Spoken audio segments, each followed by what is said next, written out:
Merci. Écoutez, bienvenue à ceux qui sont là. Les autres, j'espère qu'ils s'en mordront les doigts, parce que on a deux thématiques euh, pour cette avant-dernière conférence. Euh, Première partie, c'est ce que les Juifs ont pensé de l'antisémitisme et ce que les Juifs ont pensé du fait qu'ils étaient Juifs. C'est-à-dire qu'à partir de l'émancipation, je citerai des sources et tout, ils ont vécu pour beaucoup dans un état de stupéfaction parce que pour eux, il n'y avait plus de raison, puis c'était plus religieux, qu'ils étaient soi-disant intégrés dans les pays où ils vivaient. Il n'y avait plus de raison que non seulement on les repère comme juifs, mais qu'on leur attribue des fonctions, c'est-à-dire des choses où ils sont repérables comme juifs. Ça leur portait sur la carafe, on peut le comprendre. Donc, on en parlera, je donnerai un peu quelques ouvrages, quelques réactions des personnalités, pour certaines très connues. Et puis, il y a l'autre volet, toujours dans cette même catégorie, c'est-à-dire qu'est-ce que les Juifs en ont pensé, c'est pourquoi y a-t-il de l'antisémitisme? C'est-à-dire, il existe euh, une quantité pas petite, on ne les fera pas tous évidemment, d'hypothèses et de thèses que des juifs ont émis sur la raison pour laquelle il y a de l'antisémitisme. Donc on ne va pas aller chez les antisémites, on se les a payés déjà depuis longtemps sur un nombre de conférences très importantes.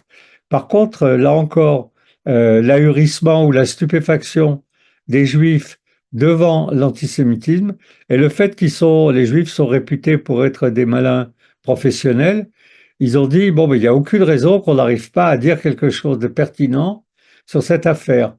On ne nous l'a pas demandé, mais on souhaite se prononcer, on souhaite donner un avis sur la raison pour laquelle il y a de l'antisémitisme, avec peut-être en arrière-plan l'idée que grâce à ça, on pourrait s'en débarrasser. Alors, premier élément, euh, l'émancipation, donc on va partir de la Révolution française, 1792. Les Juifs, on le sait, jusqu'à pratiquement l'affaire Dreyfus en France, intègrent, puisque c'est une émancipation politique, tous les corps d'État. On sait que Dreyfus a fait l'école des mines, qu'il a fait une autre truc qui est l'école principale, dont j'oublie le nom, mais enfin, qui est un des trucs les plus importants. Il y a des juifs qui sont députés, il y a des juifs qui sont patrons de journaux. En fait, bien que juifs, ils font partie du paysage français au même titre que n'importe qui. Il faudra la vague antisémite des années 1880 à peu près, pour une part qui vient d'Allemagne, mais pour une part aussi qui est française, euh, pour que tout ce travail se détricote et que les juifs se retrouvent juifs. Avec cette question, pourquoi? C'est-à-dire, qu'est-ce qui s'est passé pour qu'on nous renvoie à quelque chose pour lequel on n'a aucune info? C'est-à-dire, parfois, c'était des gens qui avaient changé de nom, c'était leurs enfants qui apprennent d'un seul coup qu'ils sont juifs, enfin, tout ce qu'on connaît et qui s'est détricoté à la fin du 19e siècle, alors qu'on pensait que à partir du moment où il n'y avait plus de référents religieux, et qu'il n'y avait plus de référents religieux chrétiens non plus, que la France était devenue un pays laïque et que l'Église était en train de s'effondrer, à ce moment-là, il n'y avait plus de raison qu'il reste encore des juifs. Alors, dans les thèses, je vous en cite quelques-unes parce que la partie que je trouve la plus importante, c'est la partie d'actualité. C'est-à-dire, je vais essayer de rester dans les clous et de faire la deuxième partie sur l'antisémitisme musulman et ses sources et ses effets. Alors là, on est dans autre chose. Parmi les thèses, euh, il y a une thèse intéressante qui est celle de Max Weber, le sociologue allemand, à qui on doit un gros livre qui s'appelle Le judaïsme antique.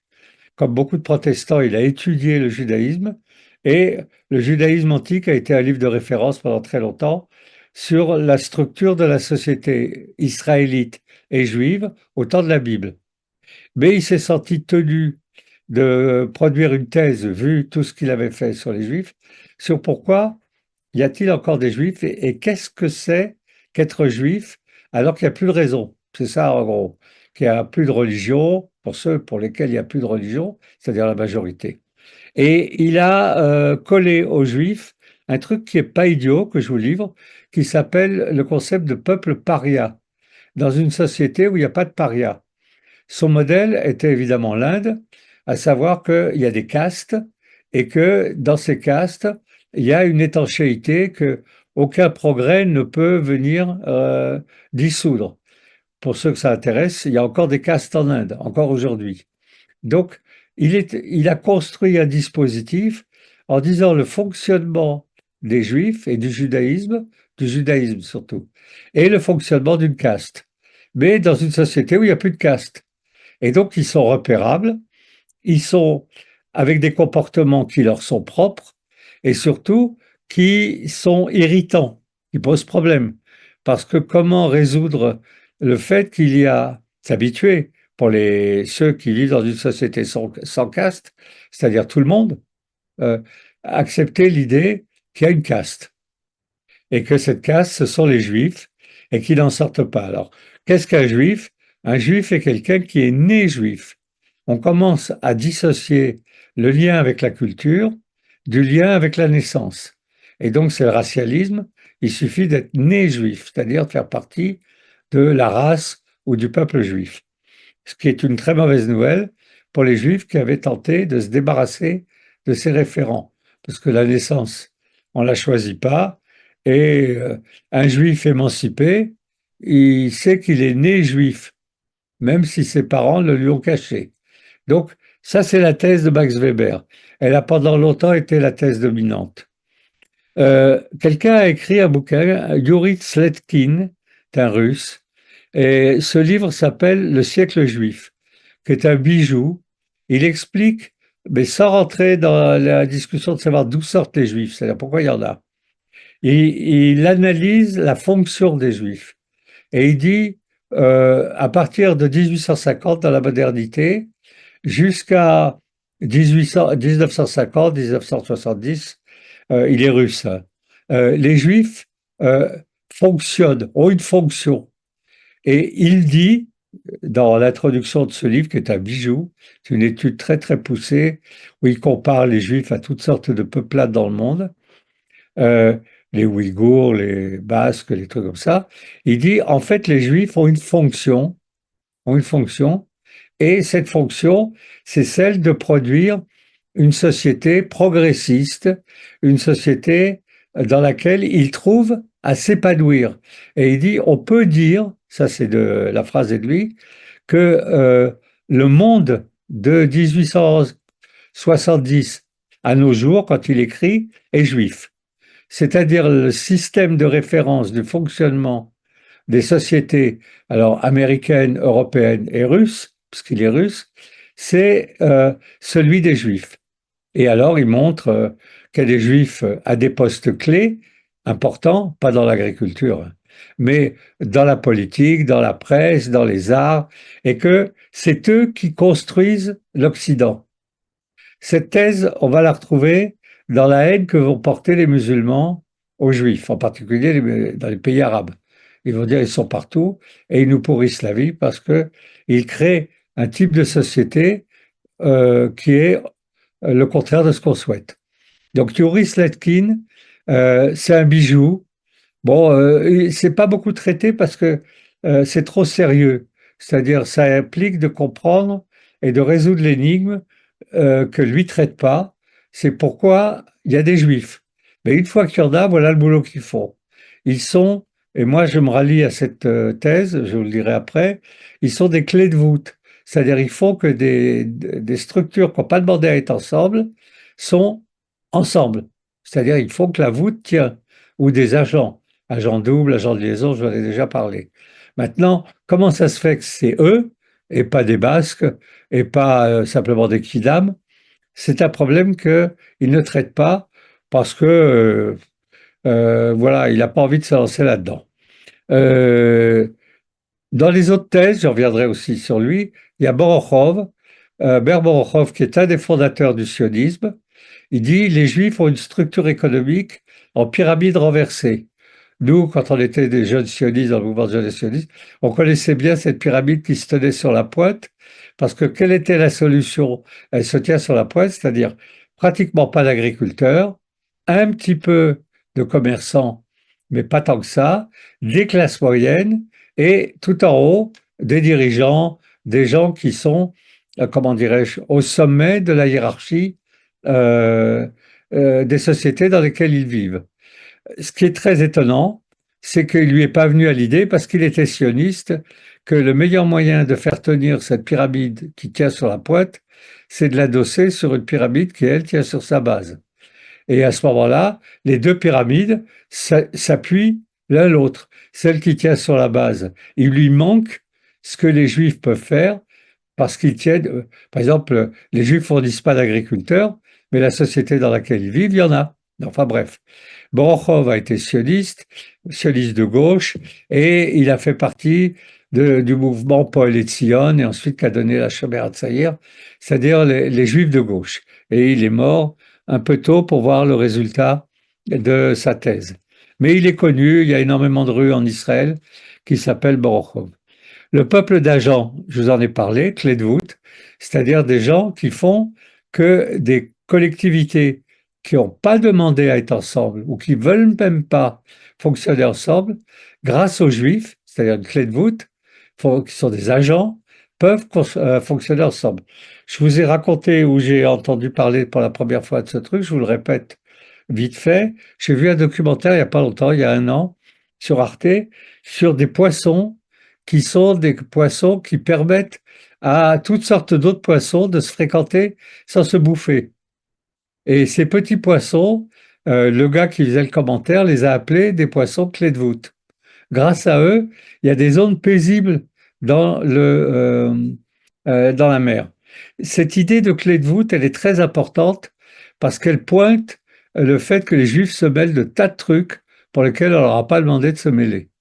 Parce qu'ils font le go-between, l'agent, la clé de voûte, dans des structures qui ne sont pas capables de le faire eux-mêmes. Aujourd'hui, comme les structures sont auto-centrées de plus en plus, jusqu'au point que on a affaire qu'à des gens, même pas des collectivités, ils veulent pas de clé de voûte.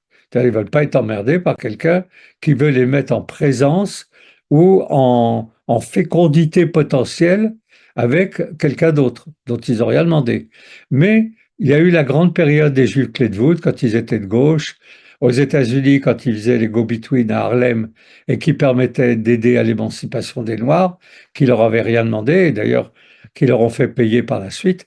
Bref, c'est une des hypothèses qui est finie, mais je me rallie à celle-là, à savoir que les Juifs, pour qu'il y ait du collectif qui les inclut, c'est-à-dire pour pas être exclus, ils créent un dispositif où ils font la colle.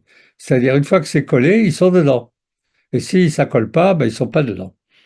Euh, bon, et une nation comme une autre, encore autre chose, et qui aspire à une terre et à un État, mais qui s'appuie sur le fait qu'elle a une langue et une civilisation. C'est le Yiddishland, c'est les bundistes. C'est-à-dire en Pologne, dans les années du sionisme, début du sionisme, entre 1880 et 1920 à peu près, un peu plus, sur les 3 à 4 millions de juifs yiddishophones de Pologne et en partie de Russie, ils réclament à la Pologne, qui n'avait pas d'État, qui était une sorte de truc bouffé comme l'Ukraine par ses voisins russes et biélorusses, ils leur réclament un territoire pour faire un pays où ils seraient donc en autonomie. Ils ne réclament pas d'avoir une armée et des frontières, mais une langue et l'autonomie, pouvoir se gérer eux-mêmes. Évidemment, les Polonais qui avaient en tête le problème de comment construire la Pologne, ils n'allaient pas s'emmerder avec l'idée de comment construire sur le territoire de la Pologne un État juif. Donc, ça n'a pas eu de suite. Mais les bundistes faisaient partie de la Troisième Internationale et quand la révolution russe a eu lieu, Lénine les a inclus dans un premier temps. Après, ils ont foutu dehors parce qu'ils étaient censés être nationalistes et c'était interdit, mais les avait inclus dans le dispositif soviétique. Et parmi les autres thèses, et après on va écouter un morceau de musique, il y en a une qui est plutôt drôlissime. Freud a pensé que puisqu'il avait trouvé la clé du fonctionnement humain, rien de moins, pas plus, mais rien de moins, il pouvait donc émettre une thèse sur pourquoi il y a des juifs. Et pour ceux qui l'ont lu, c'est Freud et le monothéisme. Les juifs sont un peuple qui a tué son Dieu. Bon, honnêtement, c'est n'importe quoi. Mais les gens qui sont psychanalystes, les gens qui lisent Freud, et dont beaucoup sont juifs, se réfèrent à ce bouquin en disant, oui, Moïse existe en tant que figure centrale, fondateur du peuple juif, parce que il a tué le Dieu des Juifs, et que c'est sur ce crime que s'est bâti le judaïsme. C'est assez étonnant parce que c'est un garçon malin, Freud. Mais là, c'est vraiment un tissu d'ânerie. Mais cette thèse est répandue. Alors, puisque la deuxième partie va porter sur l'islam, je vous propose qu'on commence par... il y a 5 morceaux de musique, si on arrive à les placer tous, qui viennent de la sphère arabe, musulmane, ou en tout cas de cette sphère géographique. Et donc, le premier, c'est des 4 sœurs kabyles qui ont eu leur heure de gloire il y a longtemps, qui s'appellent les Djurzura, euh, et qui chantent en kabyle. Je les avais programmés quand j'étais au théâtre Jean Villard de Suresnes. Moi, j'aime beaucoup ce genre de musique. C'est pas de l'arabe, c'est du kabyle. On y va.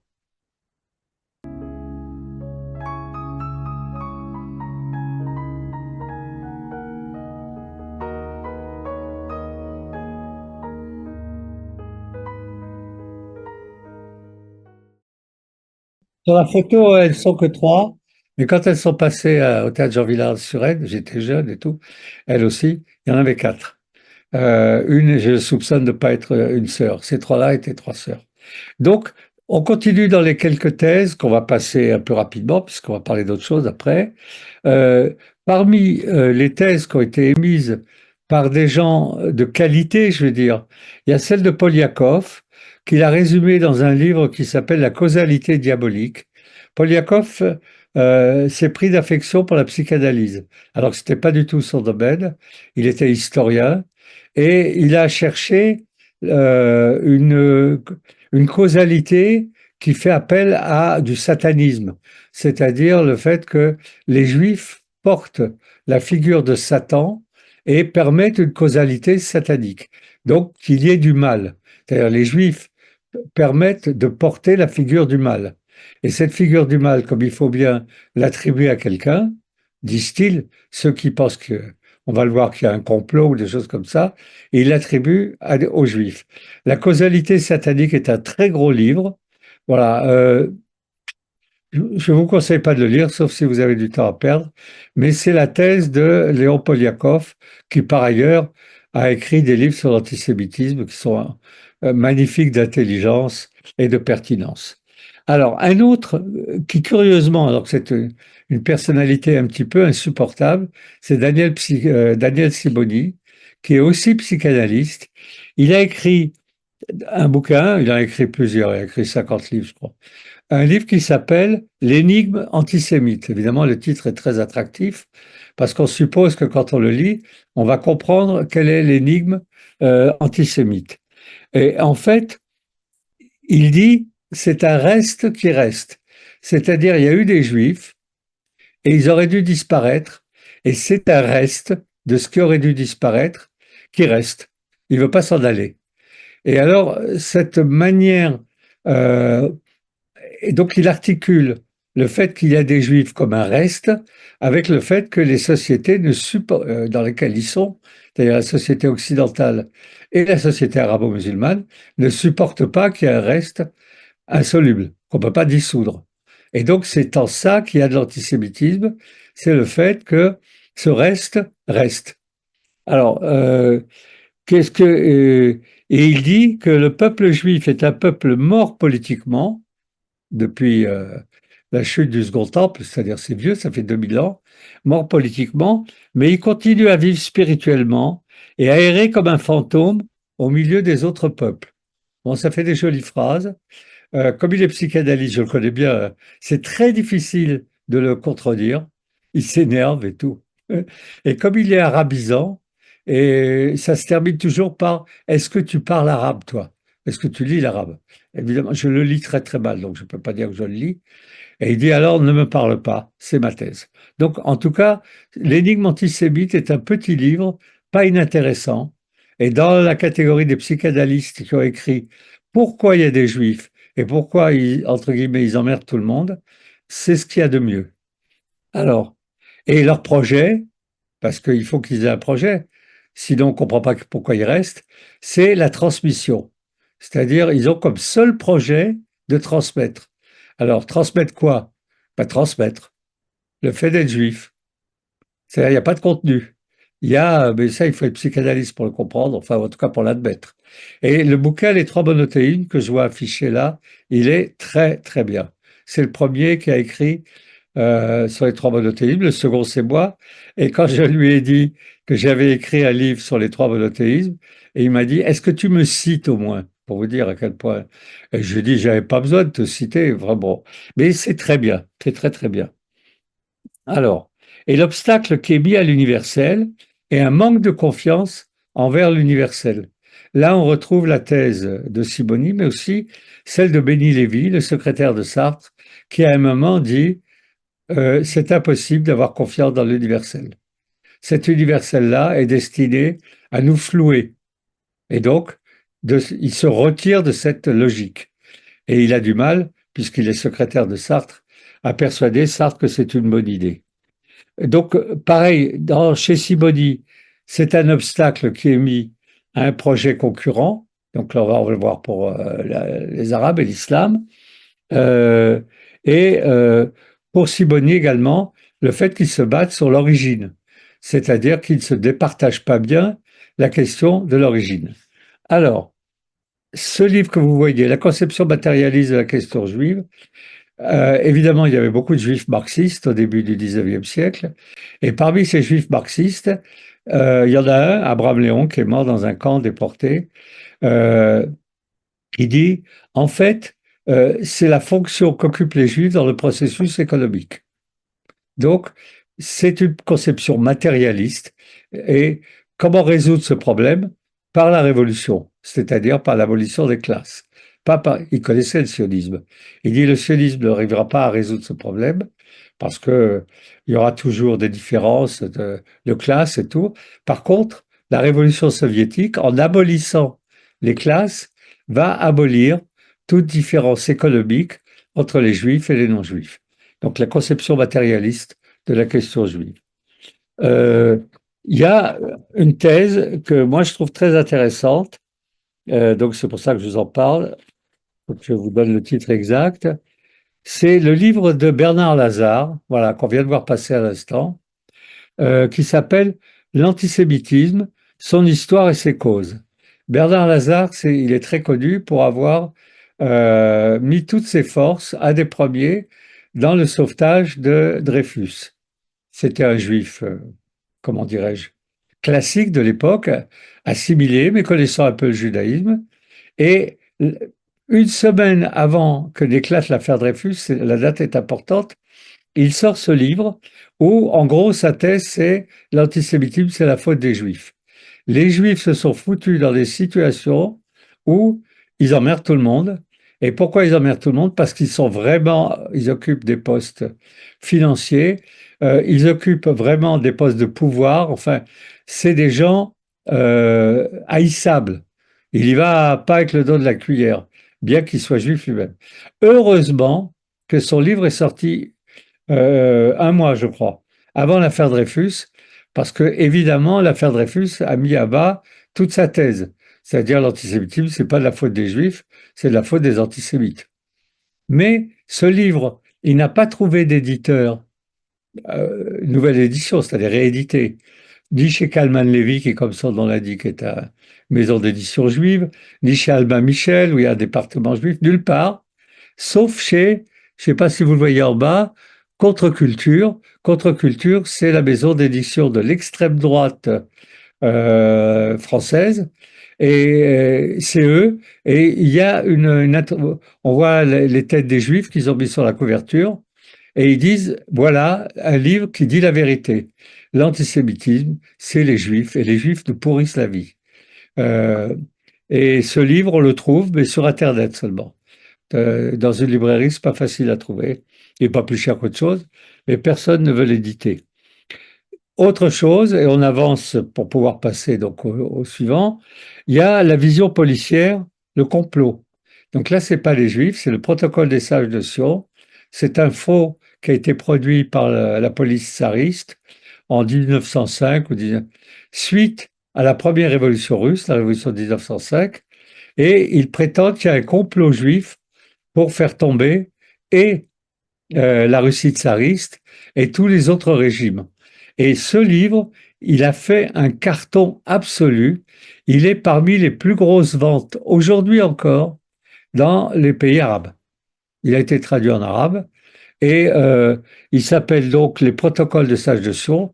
Il est censé rendre compte des réunions que les Juifs ont eues ou ont encore entre eux pour discuter de comment prendre le pouvoir sur le monde, c'est-à-dire complotiste. C'est un truc tout à fait complotiste. Il y a des fois des gens qui l'ont lu qui disent si ça pouvait être vrai. C'est-à-dire que les Juifs puissent se réunir et organiser une stratégie commune et non pas se foutre sur la figure au bout de 2 minutes, que ce soit pour envahir le monde ou pas.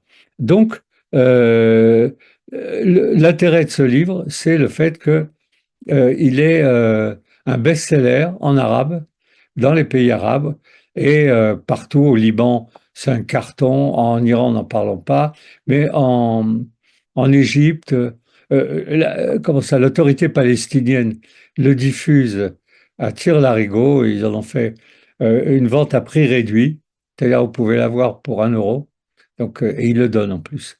Donc, c'est un faux. Après, il a été démontré que c'était un faux, parce qu'il est copié sur un autre livre, de la police tsariste pour accuser les Juifs de fomenter la révolution en URSS, enfin en Russie d'abord, puis en URSS. Le voilà, nouvelle édition, c'est... Ah oui, Tagueyev. Bon, Tagueyev est un spécialiste de l'antisémitisme, donc il a dû faire une intro. C'est en ça que c'est une nouvelle édition. Alors, on passe aux solutions juives pour accélérer le pas. Les Juifs ont pensé qu'il y avait quelque chose à trouver ou à dire de Juifs sur les solutions qu'ils préconisent. Musique, et on en parle. Donc, Mohamed Hammam, un crooner égyptien que j'aime beaucoup.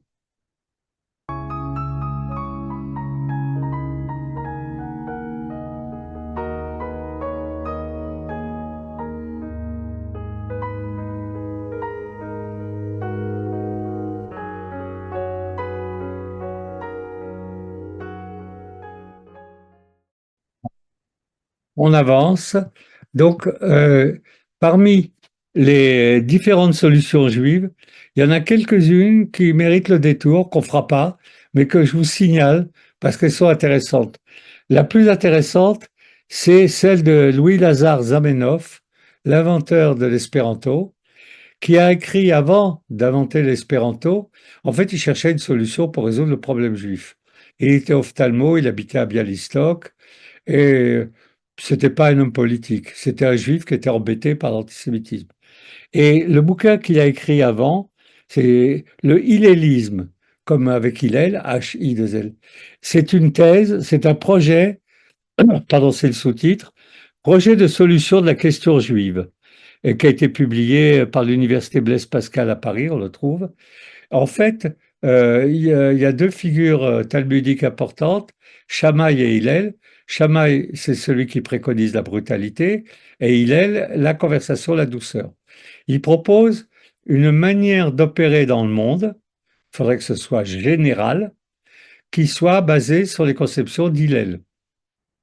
Et bon, je crois qu'à part lui, personne n'a lu ce livre enfin, qu'il a écrit. Mais comme je m'intéressais à l'espéranto, j'ai vu qu'il avait écrit ça.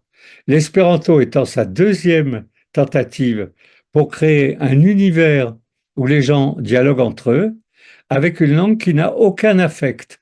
C'est-à-dire où on n'est pas en train de dire ma langue est plus belle que la tienne, ma langue vaut mieux, ou elle peut dire des choses que la tienne ne peut pas dire. Donc c'est une langue assez froide et sèche, qui ressemble un petit peu au latin matiné d'espagnol. Et une anecdote, avant de passer à autre chose, le premier congrès des espérantistes a eu lieu à Boulogne en 1902 ou 1905, enfin bon, peu importe dans ces eaux-là. Et il n'a pas pu s'y rendre. Et donc il écrit au gars de Boulogne qui va organiser le congrès, je te confie la gestion de ce congrès, c'est le premier congrès quand même, mais surtout ne leur dis pas que je suis juif. Non pas que j'ai honte, mais si ils savent que je suis juif, ils vont se dire encore une histoire juive destinée à régler le problème des juifs et pas le problème de tout le monde. Et qui c'était absolument vrai. Mais bon, et donc le gars a fait bien attention quand il a présenté Zamenhof de ne pas dire qu'il était juif, mais polonais, qui vivait à Bialystok, près de la frontière bélarusse. Deuxième, la conception matérialiste, j'en ai parlé. L'état des Juifs, vous connaissez l'histoire, donc je ne m'appesantis pas là-dessus.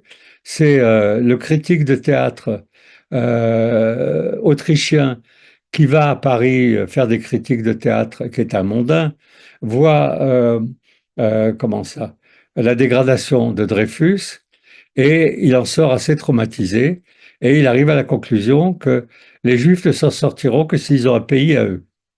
Et il écrit l'État juif ou l'État des Juifs, Alteneuland, l'ancien nouveau pays. Euh, et c'est, comme c'est quelqu'un de relativement activiste, on va dire, il va créer le premier congrès juif, puis le deuxième, et je ne sais pas s'il est mort entre le deuxième et le troisième, mais enfin, il va mourir. Et après avoir émis toutes sortes d'hypothèses, pour lui, ce qui était important, c'est que les Juifs aient un territoire où ils s'administrent eux-mêmes, entre eux. Et donc, ça pouvait être l'Ouganda, ça pouvait être le Sinaï, ça pouvait être le Mozambique. Il y a eu toutes sortes de thèses, mais les Juifs d'Europe centrale qui sont venus rejoindre le Congrès juif mondial, au troisième congrès de Bâle, je crois, ou de Zurich, on dit, nous, ce qu'on veut, c'est la Terre sainte. Nous, c'est pas un concept, un pays pour les Juifs. C'est un endroit où on pense qu'on est chez nous. Et donc, la patrie de la Bible. Et petit à petit, c'est là que ça s'est construit. Il y a eu Hirsch, le baron de Hirsch, lui a fait venir des Juifs en Argentine. Et il y a eu des colonies, des sortes de kibbutzim gauchistes. Et il y a un très très beau film qui montre les enfants des fondateurs. Ils parlent yiddish, sont obligés. Il y a des timbres en yiddish en Argentine. Et il y a des gauchos euh, avec des photos et tout ça en yiddish du sud de l'Argentine. Euh, et évidemment, ils ont été en grande partie massacrés par Videla et la répression argentine contre les gauchistes. Autre chose, Borokov, je vous en ai parlé, euh, et quelqu'un qui s'appelle Pinsker, qui a écrit un livre qui s'appelle Auto-émancipation, qui est de la même époque. Et si on était maoïste, ce que j'ai été, on dirait compter sur ses propres forces. Il dit prenez les choses en main, vous occupez de personne, ne vous appuyez sur personne, faites votre propre émancipation, débarrassez-vous de toutes vos tares, et ça c'était un boulot énorme, et se débarrasser des tares, c'est, les Juifs ont des pathologies diverses et variées, ça c'est connu jusqu'à aujourd'hui, et il disait émancipez-vous vous-même. Voilà. Donc aujourd'hui, euh, qu'est-ce qu'on peut dire? Je parlerai juste de Sartre. Un mot sur Sartre. Sartre, en 45, lui aussi, à partir du moment où il pense qu'il a conçu une grille de lecture du comportement euh, authentique et inauthentique, c'est ça sa grille de lecture, de chacun, il va l'appliquer euh, à réflexion sur la question juive, ce livre qui va sortir en 45. Pour faire simple, il ne connaît aucun juif. Ça a été confirmé quand Benny Lévy est devenu son secrétaire et qui lui a dit, mais quand tu as écrit Réflexion sur la question juive, qu'est-ce que tu avais comme modèle? Et il a dit, bah moi, c'est-à-dire Sartre était quelqu'un qui s'appuyait sur le cartésianisme, c'est-à-dire il suffit de rentrer dans le cogito pour savoir de quoi parler. Il est revenu du RSS avec son cogito, il a raconté que des conneries, mais il n'avait pas besoin de documentation, il n'avait pas besoin de réfléchir. Et donc, c'est une réflexion sur la question antisémite. En fait, c'est un portrait de l'antisémite, mais c'est très intéressant. Et là, pour le coup, ceux qui l'ont pas lu, je vous conseille de le lire. On n'apprend rien sur les Juifs, parce qu'il ne sait rien là-dessus. Par contre, on apprend beaucoup sur les antisémites qui créent, d'après lui, le Juif. C'est-à-dire, si les antisémites n'existaient pas, il n'y aurait pas de Juifs. C'est la thèse de Sartre, et c'est la thèse que Benny Lévy a mis en pièces lors du dernier entretien qu'il a eu avec lui, avant que Sartre ne meure, et que Sartre admette qu'il y avait un certain nombre d'éléments qui lui avaient totalement échappé. Le seul juif qu'il a fini par connaître, c'est Lanzmann, qui était un juif limite antisémite, mais qui connaissait rien du judaïsme, et c'est tout. C'est-à-dire, et après, bon, c'est sa fille adoptive, mais elle s'est mise à étudier le Talmud, c'est Arlette El-Kaïm, et pareil pour Benny Lévy. Alors, on passe à l'islam, pour tenir un peu. Qu'est-ce qui caractérise l'antisémitisme ou la judéophobie musulmane? Ben, tout d'abord, le Coran.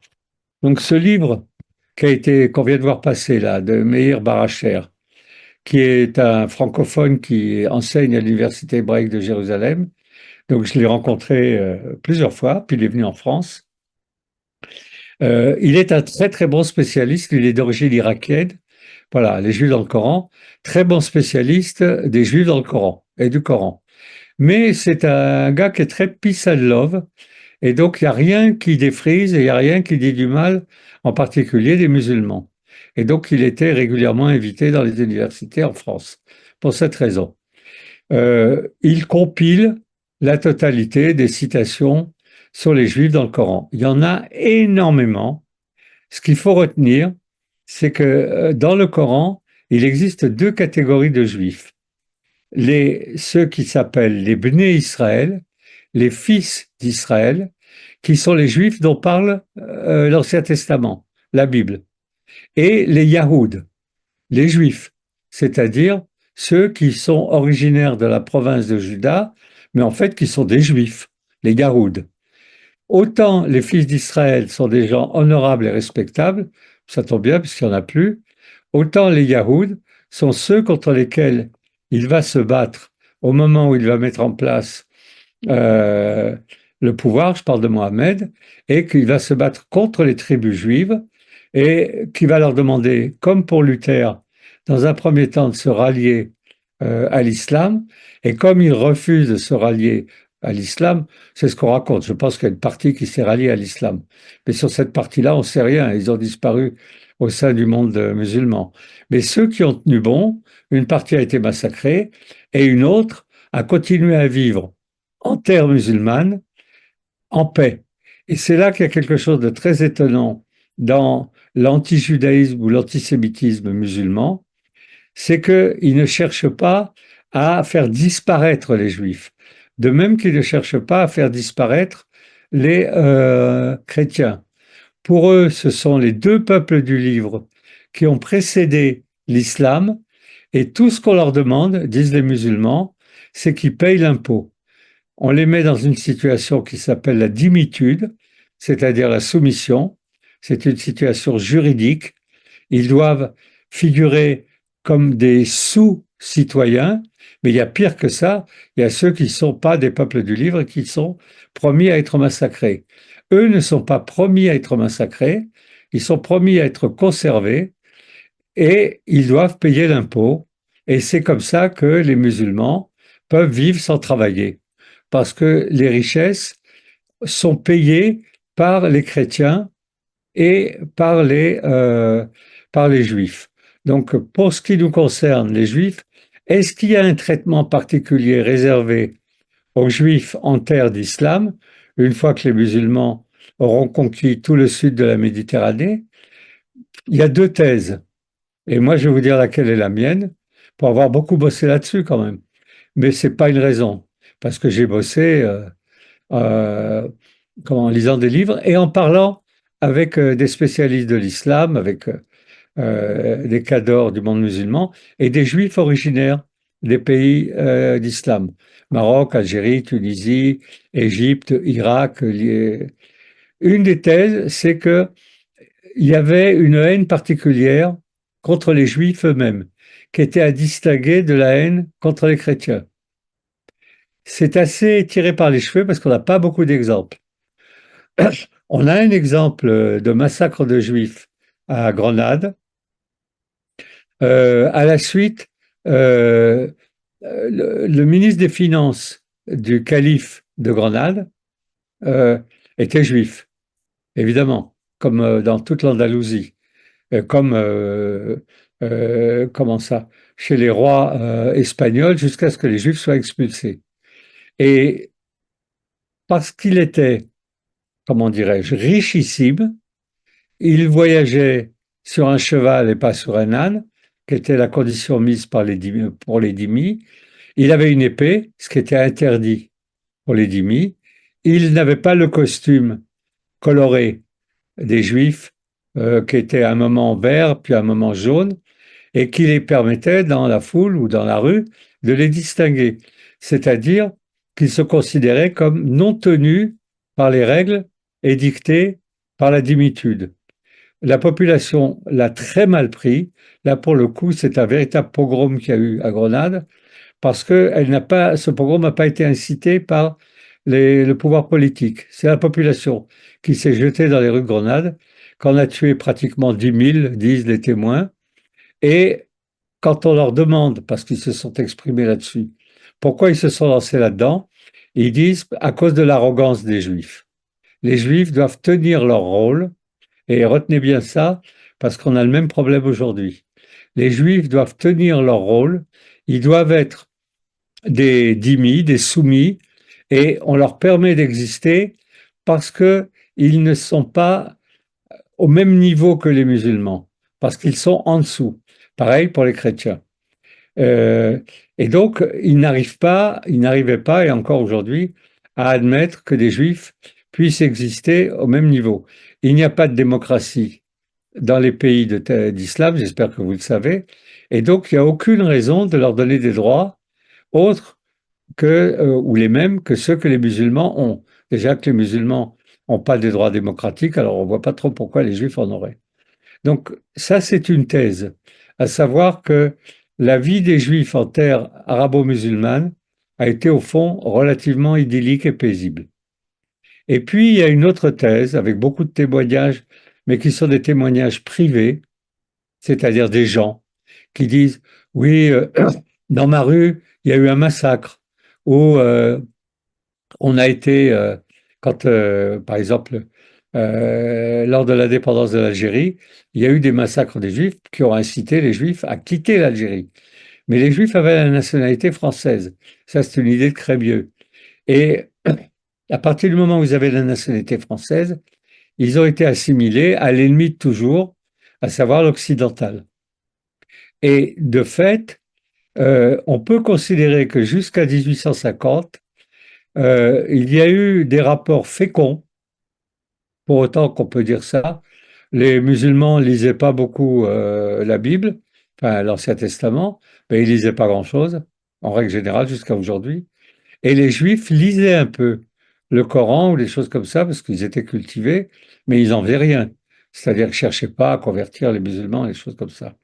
Alors, qu'est-ce qui s'est passé? Oui, ça, c'est une histoire à pleurer parce que les deux intervenants, Abdelwahab Medeb et, comment il s'appelle? L'autre, là, si je revois la couverture, je retrouverai son nom, qui est un spécialiste de l'Algérie, euh, ont fait un très gros livre où il est question des rapports plutôt corrects pendant toute cette longue histoire entre juifs et chrétiens. J'ai présenté ce livre à Ombre Blanche en présence d'Abdelwahab et de l'autre, dont dès que je reverrai la couverture, je retrouverai le nom. Et je dois dire que il y avait un côté bisounours. Tout le monde était content, tout le monde était ravi.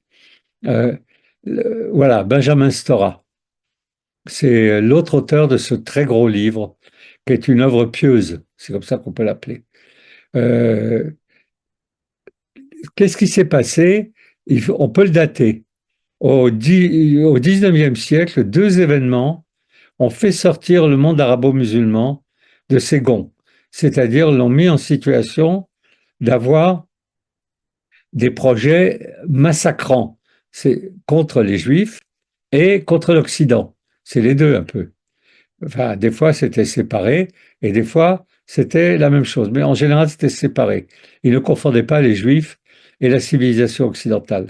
C'est le sionisme, l'arrivée des Juifs en terre d'islam, c'est-à-dire en terre sainte, en Israël, enfin ce qu'allait devenir Israël, la Palestine, ils l'ont très mal pris. Les premiers massacres importants qu'il y a eu, et des massacres de haine, un peu sur le modèle du 7 octobre, c'est sur le fait qu'il y a des Juifs dans un territoire qui est un territoire considéré par les musulmans comme étant à eux. Donc c'est le sionisme qui a déclenché une haine folle, on ne peut pas dire ça autrement, du monde arabo-musulman contre les juifs. Et donc ça ne va pas se régler tout de suite. Et ceux qui pensent que des accords de paix sont jouables entre les musulmans, les pays arabo-musulmans et les Israéliens, à mon avis, tant que voilà, il faut que Trump réussisse à faire un truc pareil en serrant le cou de tout ce monde-là, mais il n'est pas éternel, hein. Dans 2 ans, peut-être même qu'il va perdre les élections primaires. Et qu'à ce moment-là, quand il n'aura plus la possibilité de mettre le couteau sous la gorge aux Égyptiens, euh, comment ça, aux Syriens, aux Jordaniens, à tous ceux qui, à Mahmoud Hussein, pardon, Abbas, Mahmoud Abbas, à ce moment-là, moi, je ne crois pas, mais c'est mon avis personnel, que cette situation va s'apaiser. Parce que l'humiliation de l'islam n'est pas réglée. Un jour, elle sera réglée. Mais quand on voit le temps que le christianisme a mis pour s'installer et devenir, à son corps défendant, une religion apaisée, il a fallu qu'il y ait la Révolution française et qu'on leur retire les armes et qu'on leur pique les églises et qu'on les contrôle. C'est pas le cas encore pour l'islam. Alors, donc le premier événement qui a mis le monde arabo-musulman hors de lui et qui a donc provoqué un antisémitisme hors pair, c'est le sionisme. Le deuxième événement, c'est la colonisation. Les réflexes sont les mêmes, mais le projet n'est pas le même. À savoir la colonisation, c'est l'arrivée de l'Occident dans des terres qui sont considérées par les arabo-musulmans comme les leurs, et le traitement qui est le leur, à savoir qu'ils sont traités plus bas que terre, ils sont soumis, pour le coup, c'est eux qui sont soumis, et ils ne le pardonnent pas à l'Occident. Bon, ce que fait l'Algérie est impardonnable parce que, en fait, c'est une dictature militaire et ils piquent l'argent du pétrole et tout ça. Donc, il n'y a aucune raison de leur faire le moins de cadeaux. Mais ils sont soutenus par une population qui n'a pas digéré, toujours, encore aujourd'hui, la colonisation.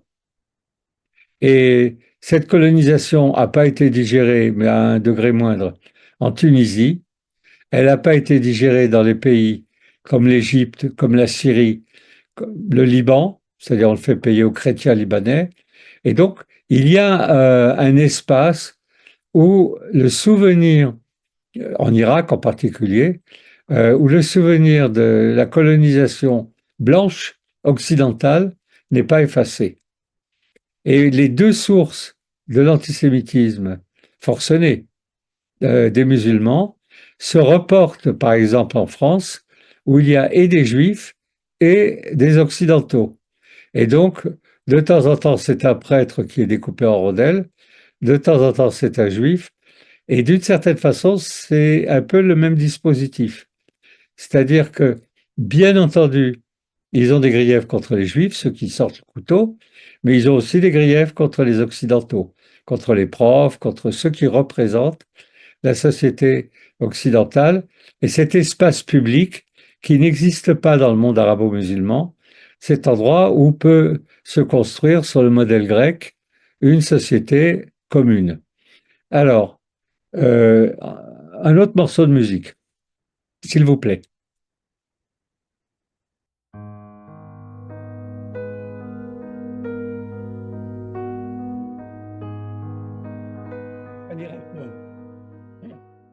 Paix sur Férouz, une chrétienne libanaise, chante très très bien, qui est d'un antisémitisme dément, mais j'avais le choix entre elle et Umm Kalsoum qui a créé, lors de la guerre des 6 jours, une chanson qui s'appelle Égorge-les, tu les tues, fais-les baigner dans leur sang.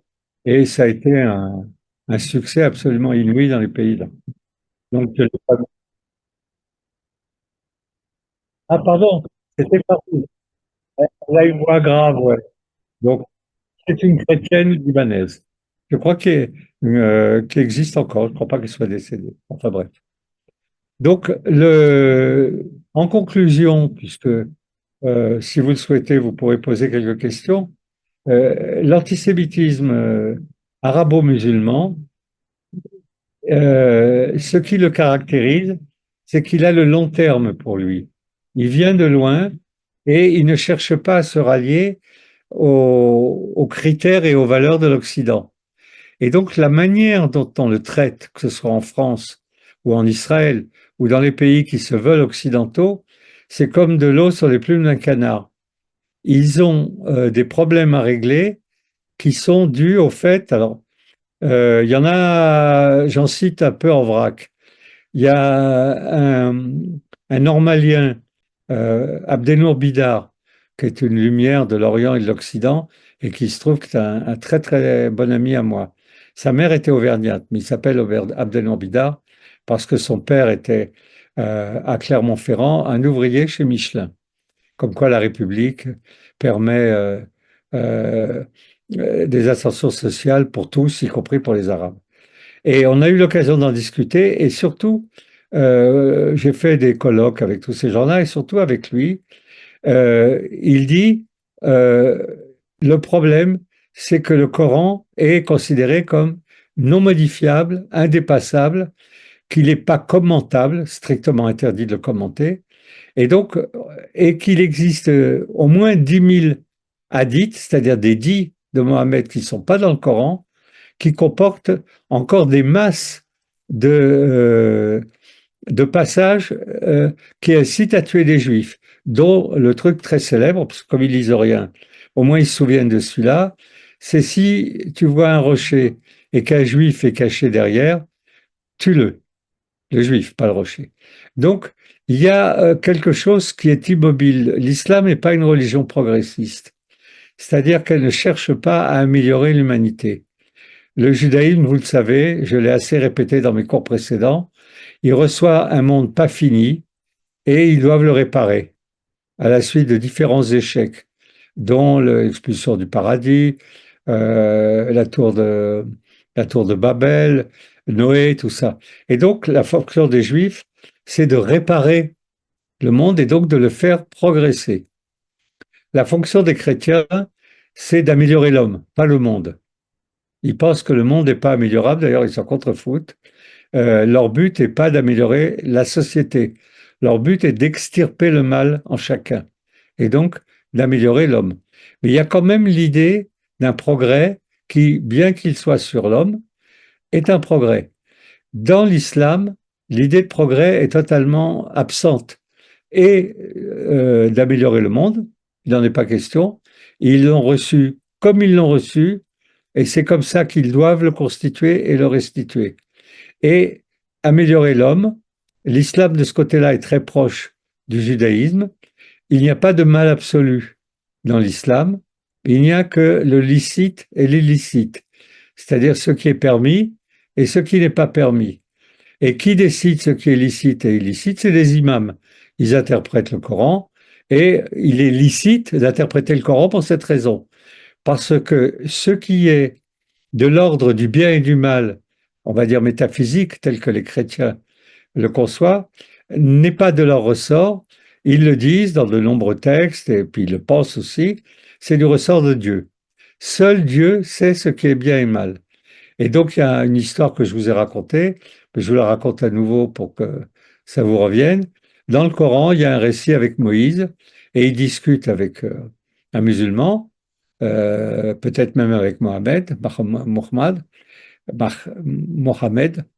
et il est question d'un voyage en bateau, et Mohammed dit on va percer un trou dans le bateau de telle manière que ce bateau coule. Et alors Moïse lui dit, mais tous les gens qui sont dans ce bateau, une centaine ou un millier, j'en sais rien, vont mourir. Et lui, il dit, alors, c'est pas de ton domaine, ça. Ça, seul Dieu sait s'il n'y avait pas dans ce bateau quelqu'un qui s'apprêtait à commettre un crime plus horrible que celui que j'ai fait. Donc, je fais ce que j'ai à faire, c'est-à-dire je fais un trou dans le bateau et je le coule, et quand ils arriveront auprès de Dieu, Dieu leur dira, voilà ce qu'il fallait faire, voilà ce que vous avez fait, vous avez tué des gens, c'est excellent, parce qu'il fallait le faire, vous avez au contraire mené une vie paisible, c'est excellent parce qu'il fallait faire, c'est-à-dire le bien et le mal n'existent pas, ils sont du domaine de Dieu. Et ce que Dieu fait est inconnaissable. Pour le connaître, il faut être allé chez Dieu. Et Dieu a deux défauts dans l'islam, en plus de ses qualités. C'est un, il est inconnaissable.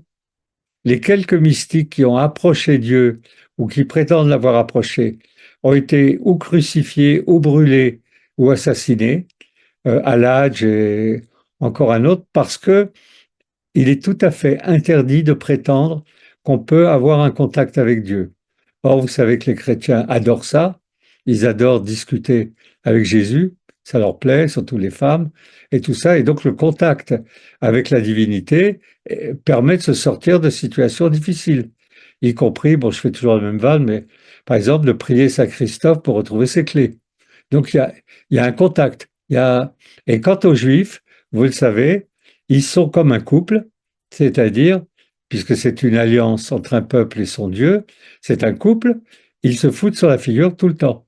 C'est-à-dire, Dieu dit qui m'a mis un peuple pareil, vous reconnaîtrez des couples que vous connaissez, peut-être les vôtres aussi, et les Juifs disent qui nous a foutu un Dieu pareil. Et donc, la cohabitation chez les Juifs entre le peuple et Dieu, elle est permanente. La cohabitation entre les chrétiens et Dieu, passe par des intermédiaires, mais elle est possible. L'amour de Jésus ou l'amour de Marie est un contact réciproque parce que il est censé guérir les chrétiens du mal qu'ils ont fait. Dans l'islam, ça n'existe pas. Vous ne pouvez pas ni solliciter Dieu, ni obtenir d'autres réponses que celles qu'il y a dans le Coran. En fait, c'est un Dieu lointain et inconnu. Et donc, Abdenour Bidar dit un truc étonnant, ça m'avait alerté. Il dit, les musulmans sont livrés à eux-mêmes. Ils n'ont personne à qui parler. C'est-à-dire, ils n'ont pas d'autorité. Franchement, ça n'avait pas échappé. Mais je n'avais pas pensé au Coran. C'est-à-dire, ils sont des chiens fous pour ceux qui sont rentrés dans la religion musulmane. Et la seule raison pour laquelle ils se comportent correctement, c'est que ça leur convient. C'est-à-dire, il y a beaucoup, beaucoup de musulmans qui sont partisans d'avoir une vie paisible, comme dans les jardins d'Éden qui sont décrits dans le Coran. Mais ceux qui sont partisans de porter le djihad, personne ne va s'y opposer parce que ils n'ont pas d'autres directives. Personne ne va leur dire c'est mal, c'est pas bien, tout ça. Donc, l'antisémitisme, pour rester dans l'antisémitisme, va durer, même, à mon avis, si l'État d'Israël, qu'à Dieu ne plaise, disparaissait. C'est-à-dire, c'est la présence des Juifs qui est problématique. Quant au soutien que les Américains, c'est-à-dire l'Occident, donnent aux Juifs, il permet de coupler les deux haines ensemble, c'est-à-dire la haine de l'Occident, du colonisateur, et la haine des Juifs, ceux qui ont pris la place des musulmans et qui empêchent les musulmans d'avoir la première place, puisqu'ils sont arrivés en dernier, ils devraient maintenant avoir la première place devant les deux autres. Donc voilà ce qu'il est possible de dire brièvement. Je vous propose d'écouter donc pour le coup Fawzi El Ayedi, qui est un Irakien, et après on passera à vos questions si vous en avez.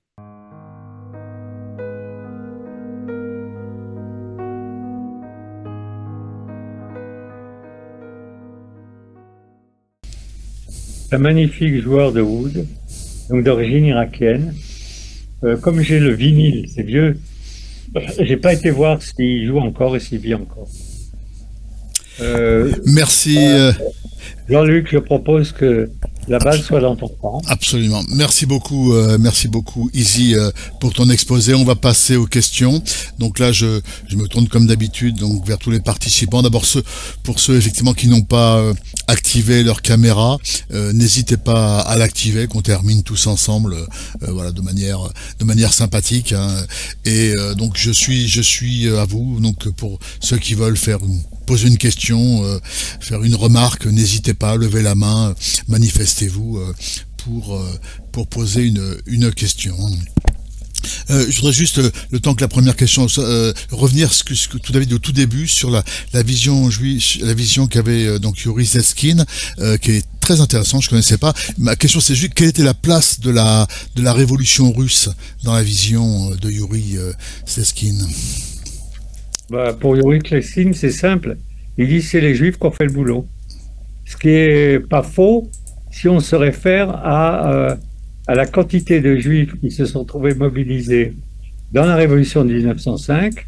Kerensky était juif, enfin le chef de la Révolution de 1905, enfin le chef, celui qui a gouverné la Russie. Et puis ensuite, dans comment dirais-je, le comité central du Parti communiste soviétique, il y avait entre 30 et 40% de juifs, ce qui est énorme vu la quantité de population juive qu'il y avait en URSS. Le pire n'étant pas là, enfin le pire entre guillemets, j'ai fait moi une recherche, parce que sur l'URSS ça avait été fait, sur la Pologne. Et dans le Parti communiste polonais, il y avait 70% des membres du Parti communiste polonais étaient juifs. Donc, Zetskin dit, c'est normal, il faut faire le même travail sur le capitalisme américain, c'est-à-dire il faut voir à quel point le siècle était juif, c'est-à-dire qu'il correspondait à une manière d'être et une manière de faire qui était celle que les juifs pouvaient proposer. Et donc, ils n'étaient pas seulement à l'aise, ils pouvaient faire le boulot. Donc, voilà le point de vue de Zetskin. Et on en retrouve des bribes. Je ne sais pas si certains d'entre vous, je terminerai là-dessus, ont vu le portrait de Zelensky qui a été diffusé il y a 2 jours sur France 5. Et bon, alors vous ne l'avez pas vu. C'est super, hein, parce que Zelensky, qui a fait toute sa carrière de pitre en Russie, à la télévision russe, dit sans aucun problème. Ukrainienne. Non, Russe, ah d'accord. Il s'est rabattu sur la télé ukrainienne quand ça a pu être possible, ça n'était plus possible de le faire sur la télé russe. Et donc, les Russes étaient, comment dirais-je, des vis et des écrous et des boulons à l'intérieur de la société soviétique en quantité énorme. Et eux, ils étaient totalement religieux, totalement. Mais ils étaient juifs. Et donc, la thèse de Zetskin, c'est celle-là. Ils font le boulot, et si on les en empêche pas, il y a encore le temps, mais j'ai déjà raconté cette blague. Mais c'est pour éclairer le truc. Il y a un juif qui se trouve dans la rue, et il voit une vieille dame qui est là, au bord, sur le trottoir, et qui a l'air un peu paumée. Et il la prend par la main, et il lui dit, Madame, je vais vous aider à traverser la rue. C'est une rue très dangereuse, avec beaucoup de circulation et tout. Bon, ils survivent à cette traversée, non sans mal, et quand il la dépose sur l'autre côté, sur le trottoir, il lui dit, vous voyez, madame, on a réussi à traverser. Et elle dit, mais j'ai jamais demandé à traverser, moi. et là, je vois quelque chose qui ressemble à l'activité des Juifs, qui se mêlent de trucs pour lesquels on leur a rien demandé, et qui font en sorte le siècle juif. Alors, est-ce que ça existe encore? De moins en moins. Parce que de moins en moins, on a envie que ces choses aient lieu. Les gens ne veulent pas traverser, les gens ne veulent pas de go-between, parce que, en gros, ils ne veulent pas de go-between. Donc, ils ne veulent pas que ces go-between soient juifs, ils n'en veulent pas. Et voilà, c'est un bouquin super, hein, super, un livre de poche. Merci Izzy. Donc allez-y pour manifestez-vous, levez la main, le bras pour une question, une remarque, n'hésitez pas. Hein, le but c'est d'échanger ensemble. Alors en attendant, j'avais aussi une deuxième question, attendant que les questions viennent. Sur la distinction que tu faisais, donc la vision des Juifs par l'islam au tout début, donc entre les Bnei Israël et les Yaouds. Comment se situe le peuple du livre entre les deux? Il est du côté des Yaouds ou des Bnei Israël? Non, le peuple du livre, c'est les Bnei Israël. C'est ça, oui, voilà, c'est ça.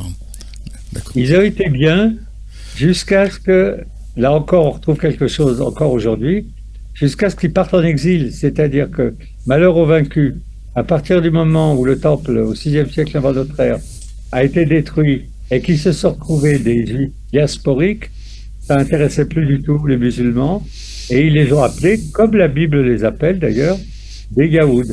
On trouve le terme Yehudi ou Yaoud, c'est-à-dire des Juifs de Juda, dans les derniers livres chronologiquement de la Bible, c'est-à-dire Zacharie, Ezra, Néhémie et évidemment Esther, le dernier en date, où c'est une histoire qui se passe avec des Juifs et non pas des Bnei Israël. Merci Izzy.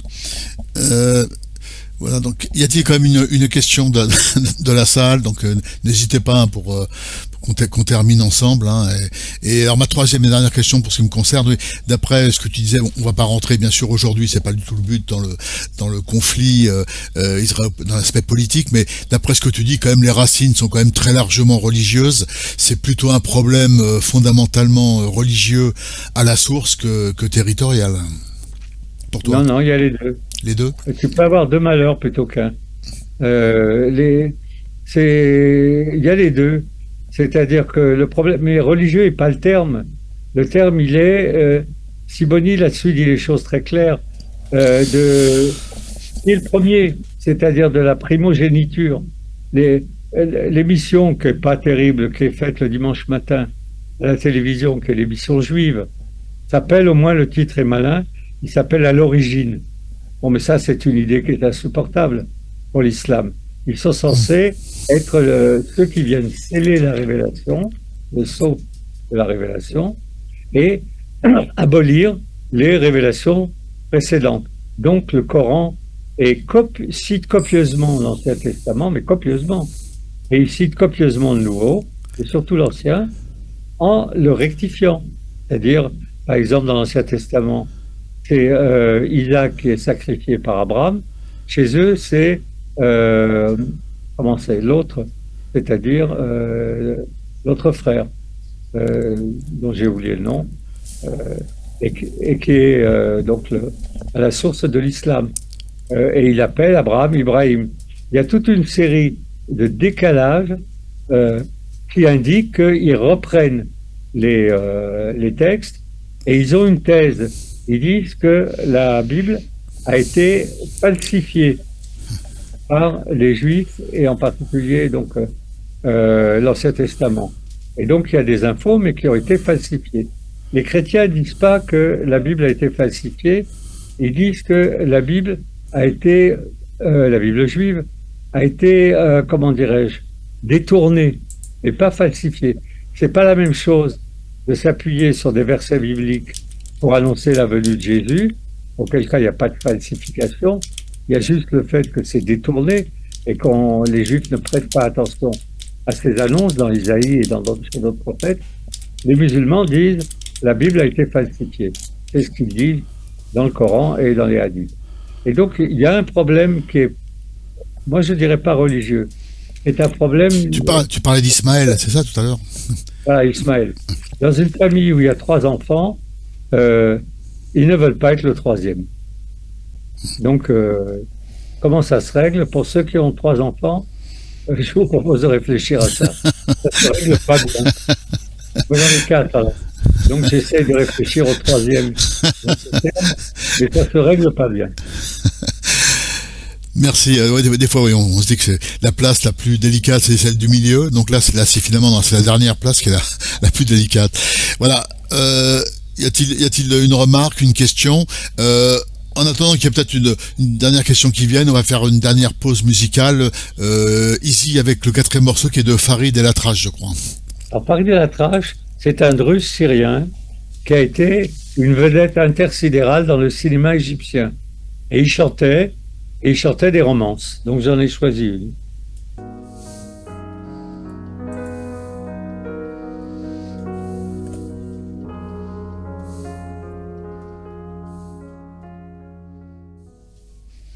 Euh, un message personnel.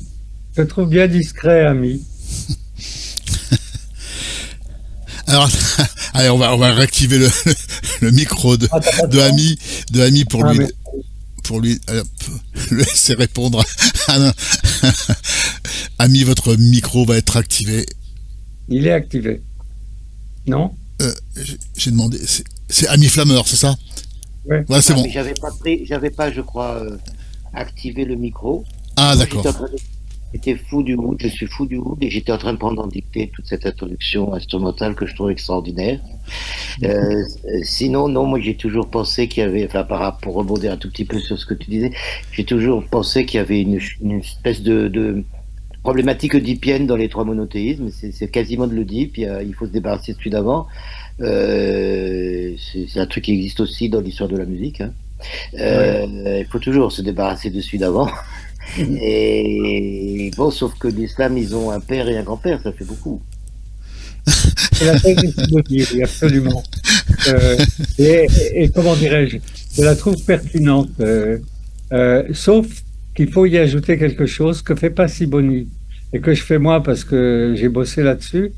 Les trois frères n'ont pas la même carrière, donc et n'ont pas le même dispositif. C'est-à-dire qu'ils pensent chacun à l'universel, c'est-à-dire je suis le meilleur pour faire de l'universel entre guillemets. Les Juifs comme modèle, comme laboratoire. C'est ce que raconte la Bible. Il est dit, et les peuples viendront à la fin des temps sur le mont Sion, et ils verront ce qu'on a fait, et ils se rallieront. Ils ne se convertiront pas, mais ils se rallieront. Donc, ils travaillent sur une méthode avec un machin, avec l'aide de Dieu, tout ça. Donc, les chrétiens, ils ont inventé l'universel, c'est-à-dire tout le monde est pareil, et tout le monde doit se rallier à une manière d'opérer qui est celle qu'on trouve maintenant aussi dans les sociétés occidentales, modernes, émancipées, à savoir la loi est la même pour tous et le statut de citoyen est le même pour tous. Les musulmans, non, les musulmans, ils n'ont pas du tout ça. Ils ont pas de projet. Ça, c'est un gros problème. Tu peux pas les attraper sur le projet, à part durer, je veux dire. Mais ils cherchent pas à modifier le monde. Et il est dit que Mohamed leur a demandé, Allah leur a demandé de toucher à rien. La création est parfaite. Ça, c'est écrit dans le Coran. Et que, comment dirais-je, leur manière d'opérer leur échappe en grande partie. Je l'ai dit, mais il faut vraiment le répéter. Ils font des trucs sur Terre dont le résultat n'est lisible que quand ils seront morts auprès de Dieu. Donc, ils cherchent pas. S'ils ont des résultats immédiats, c'est bon. Ils conquièrent des territoires ou des trucs comme ça.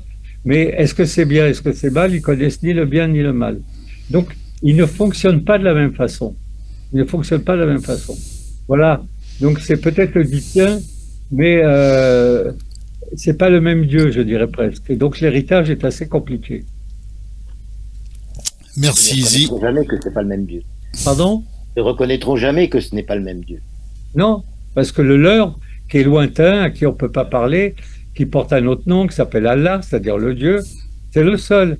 Les autres, c'est des catégories ou ethniques, Jéhovah, machin, ou un Dieu qui a donné un fils, là, ils peuvent pas se l'avaler, ce truc. Comment Dieu, c'est marqué partout, hein, même dans le Coran. Ils disent que Jésus n'est pas le fils de Dieu. Ils disent que c'est une illusion. Comme ils sont très forts dans les illusions, parce qu'ils vivent dans des pays où il y a des mirages et tout, ils disent que c'est un mirage. C'est-à-dire Jésus a jamais été. Et ils disent les Juifs l'ont pas crucifié. Ils se vantent. Bien sûr, c'est dans le Coran. C'est-à-dire que on crucifie pas un Dieu puisqu'il n'existe pas. Donc, ils fonctionnent pas avec les mêmes registres. Et pour terminer, quand même, parce qu'il faut pas me lancer là-dessus, le modèle de société est celui de l'islam. C'est un modèle dominant aujourd'hui partout. Pas à cause des musulmans, mais à cause de la dislocation des deux dispositifs précédents. C'est-à-dire le labo, pour les juifs, plus personne ne s'intéresse à ce qu'un labo peut mettre en place, Et Israël n'est même pas un labo, il vaut mieux qu'il disparaisse, alors que c'est un labo. L'universel, complet, c'est-à-dire tout le monde est pareil, machin et tout ça, c'est devenu pipeau pour beaucoup, pour au moins les 3/4 de l'humanité. Et donc, ce modèle qui consiste à avoir un fonctionnement hiérarchisé, ils sont très hiérarchisés les musulmans, dans leur société. Je ne sais pas si ça a échappé à personne, mais il n'y a pas de démocratie. Mais ils n'en ont pas besoin, ils disent qu'il n'y en a pas besoin. Il y a des gens qui sont des dirigeants, des imams et des politiques, et les autres, c'est des gens. Les gens, ils peuvent être heureux, ils peuvent vivre correctement. Il y a le culte du jardin, il y a le culte du bonheur, de la sensualité musulmane et tout. Mais on leur demande pas, et surtout, on leur propose pas de prendre le pouvoir. Et donc, ce modèle-là, pour moi, devient dominant parce que les deux autres se sont effondrés. Mais c'est une autre conférence. Je ne ferai pas ce soir. Juste pour rebondir, une précision sur Jésus. Abraham et Jésus sont des prophètes dans l'islam, mais Oui. c'est-à-dire quelle est cette définition? Ce sont des prophètes de l'ancien monde? Quels prophètes sont-ils au niveau de l'islam? Oui, ils sont venus annoncer une partie de la révélation, D'accord. qui est clos par la révélation qui est annoncée à Mahomet, qui est un kidam. Il faut voir que les modèles ne sont pas les mêmes. Mahomet n'est pas un être d'exception. Il est devenu un être d'exception parce que cette religion a besoin de figures d'exception. Mais dans le Coran et dans les hadiths, c'est un kidam. C'est un être quelconque sur qui est tombée une révélation. Merci, merci infiniment, Izzy. Allez, on peut l'applaudir, on peut te remercier infiniment pour cet exposé. Donc c'était un sacré sujet. Alors un mot quand même, Izzy, on vous retrouve le 26 juin. Sur quel thème? Sur Vatican II, l'Église et le fait que l'affaire de l'antisémitisme chrétien n'est pas classée. Donc je me suis dit, même si ils ont fait leur mea culpa, pour parler comme eux en latin, et Vatican II c'est Dieu déjà, moi je crois comme beaucoup que l'affaire n'est pas réglée et que le catholicisme, pardon, lorsqu'il va vouloir, et il a besoin de se renforcer, de se reconstruire, il va aussi le faire sur le dos des Juifs. Donc mais on va reparler, là, on en parlera la prochaine fois. En gros, on n'est pas sorti de l'auberge. Merci, merci infiniment, Izzy. Alors donc, on vous retrouvera donc le 26 juin, qui sera la toute dernière conférence. Et je crois d'ailleurs, Anne, on est en train de parler que cette conférence sera peut-être terminée, conclue après la conférence d'Izzy par une dizaine de minutes où on présentera peut-être le programme prévu pour l'année prochaine. Hein. Ce sera confirmé, je pense. C'est en discussion, c'est ça? Oui. D'accord, Oui. donc ce sera ce sera donc confirmé, bon, toujours par les canaux habituels, donc d'email sur le programme à venir, mais en tout cas retenez cette date, donc le 26 juin pour la toute dernière conférence de Izzy. Merci encore infiniment, Izzy, hein, pour cette conférence. Merci pour votre patience. On mesure tout le travail effectué pour chaque conférence qui est vraiment très très important. Merci beaucoup, merci en tout cas à tous d'avoir participé. Bonne fête de Lag BaOmer, puisque ce soir c'est la fête de Lag BaOmer dans le judaïsme, qui est une fête importante avant le don de la Torah, la révélation, donc à Shavuot. On est au 33e jour. On se retrouve donc très bientôt, donc le 26 juin avec Izzy. On vous souhaite que des bonnes choses à tous. Merci d'être là, merci de votre fidélité. Comme d'habitude, bien sûr, cette conférence est regardable, consultable en podcast sur la chaîne YouTube Association Hebraïca. On est à près de, je crois, 600, pas loin de 600 abonnés. Donc il y a une chaîne, mais bon, la qualité appelle l'adhésion. Donc les choses se font normalement dans l'ordre des choses. Donc toutes les conférences, hein, il y en a près de 80 depuis 5 ans, sont sur la chaîne YouTube Hebraïca, qui est vraiment une chaîne, je pense, enfin exceptionnelle de par la qualité de toutes les conférences de d'Izzy, de Maurice et de Roger, qui n'est pas là Et bien sûr, Jacques qui n'est pas là, à qui on souhaite un prompt rétablissement et vraiment un prochain retour parmi nous, donc avec la santé. Et on vous dit donc à très bientôt et on se quitte bien sûr avec le générique. Allez, à très très bientôt. Merci. Merci à tous. Merci Izzy, merci Jean-Luc. À bientôt. À bientôt.